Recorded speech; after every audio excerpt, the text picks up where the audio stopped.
Hi everyone, it's James here. Welcome to another video. So today I thought I would share with you my Camel CD and vinyl collection. It is mostly vinyl. I've got some CDs. So Camel are a band which I discovered reasonably recently, maybe in the last, I don't know, sort of year or so. I always used to see their records about the place when I was growing up. This one, Nude, from the early 1980s. I knew the cover of that from back in the day. But it's only in recent times that I started listening to them and picking up their records and really getting into them, really enjoying their music. They sort of wrong-footed me a bit. When I first started, this is the first record I heard by them, and I'm not sure if I was expecting something else, maybe something a bit darker. You know, I knew that they were a prog rock band, so maybe I thought they'd be a bit more like King Crimson, but I was surprised at how poppy they were and how sunny and happy sounding they were. They've got an almost utopian feel to their sound, and just a really interesting band. So I've got the debut album from 1973 on CD, and this was produced by the original lineup of Camel, the classic lineup, which stayed together for I think 4 albums. So that was Andrew Latimer on guitar and flute, Doug Ferguson on bass, Pete Bardens on keyboards, and Andy Ward on drums. So they made that first album, which just has a very archetypal kind of early 1970s progressive rock sound to it. Really good album. That was the debut. I don't think it made that many inroads into the commercial market. It was the second album, Mirage, which started to break them. And this album has got a very famous cover as well. You know, I think this is a record I used to see in the racks back in the day. I think the cigarette manufacturer, Camel, did try to take them to court over this cover because they weren't very happy with it. And this is a great album. I picked up this reissue maybe, I think it was earlier this year. There's the inner.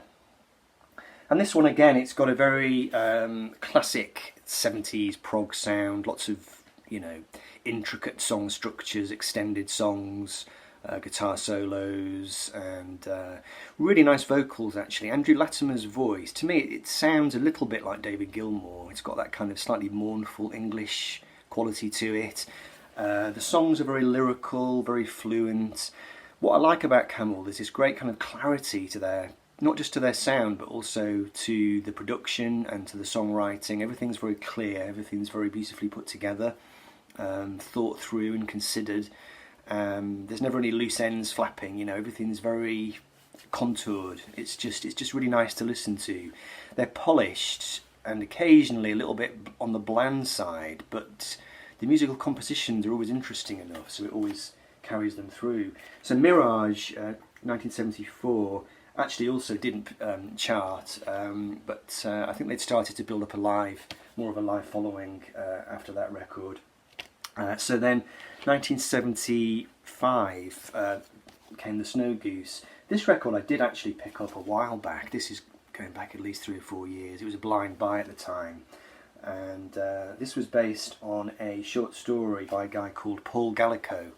I've never read the short story, don't really know what it's about, but he wrote a short story called The Snow Goose, and Camel crafted an instrumental album based on his short story. And this is a fantastic record. It's got orchestral arrangements by David Bedford, who I think was quite a big arranger back in the day. I can't remember what other music he did, but he definitely worked on some big albums, I think. This is one to lose yourself in, you know, it's just a great kind of headphones album. Turn off the light, put headphones on, preferably you're, you know, back in the 1970s, and you know, you maybe got a spliff on the go or something, I don't know, it's head music, it's very immersive, very textured, great stuff, really nice album. So that was the Snow Goose, and that actually got to number 22 in the chart, so they went from almost nowhere, you know, to being number 22, and I think round about this time, I think they played the Royal Albert Hall in London, because this album had been so big, you know, so successful. So that was the Snow Goose, and they followed that in 1976 with an album called Moon Madness, which went back to more of a kind of rock song, you know, rock band format. Although Camel have always had an instrumental side, you know, their albums tend to combine vocal tracks with instrumental stuff. This is probably my favourite of their records. It's just, again, it's very immersive, it's beautifully done, beautifully played, wonderful keyboards and guitar playing. The combination of Andrew Latimer's guitar with Pete Barden's keyboards is really, really special.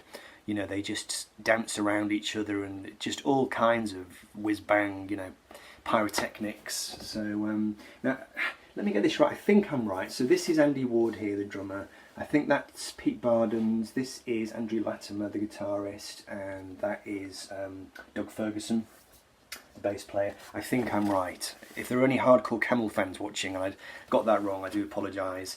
But anyway, yeah, so this album came out in 1976 and it contains some great stuff. The track Lunar Sea, really, really beautiful stuff. You know, it's very, very spectacular and emotional, and they were great at telling a story with music, almost filmic, you know. Really good, excellent. And that album got to number 15 in the UK, and they never had any particular success in America. I'm just looking now, this album got to 118 in the States, so, you know, they never became particularly big in America. Now after this record, Doug Ferguson, the bass player, left the band, and the reason for that was that Andrew Ward, the drummer, wanted to start taking things in a more jazzy direction, and I don't think Doug really wanted to do that, so he left, and apparently he went off to become a property developer, which I thought was quite funny. So anyway, so this is the album where the first classic lineup started to splinter. So what happened was they made another album and they brought in Richard Sinclair, the bass player Richard Sinclair, who'd been in Caravan, and he was quite a different bass player. He was much jazzier, much more funky, and they also brought in Mel Collins as well from King Crimson on woodwind, and they made this album called Rain Dances. And actually this is a really, really good album. It's got, like I said, it's got a much more funky feel to it. There's a track called I think it's One of These Days I'll Get an Early Night, which has got almost a sort of disco vibe to it. I think it's because of Richard Sinclair's bass playing. Richard Sinclair and Andy Ward, you could really tell that Andy Ward had wanted to go off in this direction, because you know, much more jazzy, much more dancey, and they lock in together really well. Fantastic bass player, Richard Sinclair. I hadn't particularly been aware of him. I've still not checked out Caravan, so I need to do that. And also on this record you've got a brilliant instrumental song called Skylines, which is it's an Andrew Latimer guitar showcase really, but it's really epic. It's really, it really fills your mind with pictures. You know, you're flying over a night city and the skyline and everything. It's just really great. I'll put some links down below so you can check out some of this music. We now move to 1978 and the album Breathless. Now I only have this one on CD, not managed to track this one down yet. It's still got Richard Sinclair on bass, so you've got again some more funky upbeat type material, some nice smooth lyrical pop songs. There's a great song called Summer Lightning, and Rainbow's End is a great track as well, Wing on a Prayer. It's quite a poppy album. Their pop side is starting to show through more. Camel, sort of, they did follow the Genesis trajectory in a way. They became less proggy as they went along and more poppy, but they never really achieved the stunning levels of success that Genesis had. But this album, they definitely started to make more inroads into writing short pop songs. There's a great track on this album I really love called Down on the Farm, which is a quirky song written by Richard Sinclair, and it just basically tells the story of a day on the farm. It sounds like a kind of Kevin Ayers piece, or maybe a kind of early Syd Barrett thing, really quirky, really British sounding, and it's got a really infectious chorus. Now this record, there was another lineup change because Pete Barden's, you know, he'd been a founder member, a keyboard player, but I think he and Andrew Latimer, they'd worked together very closely over the years, and I think they'd started to trample on each other's toes a bit, and I think it was a situation was developing where they were starting to butt heads, I think. So after this record, Pete left the band, and things then started to go into flux. Camel are one of those groups, a bit like Squeeze, you know, they kind of started out with a firm lineup, and then gradually the lineup started to kind of melt away into something that was in flux all the time. So after that record, let me just get you the chart positions for that one. That was number 26 in the UK charts. They then recruited Kit Watkins, the keyboard player Kit Watkins, and the splendidly named bass player Colin Bass.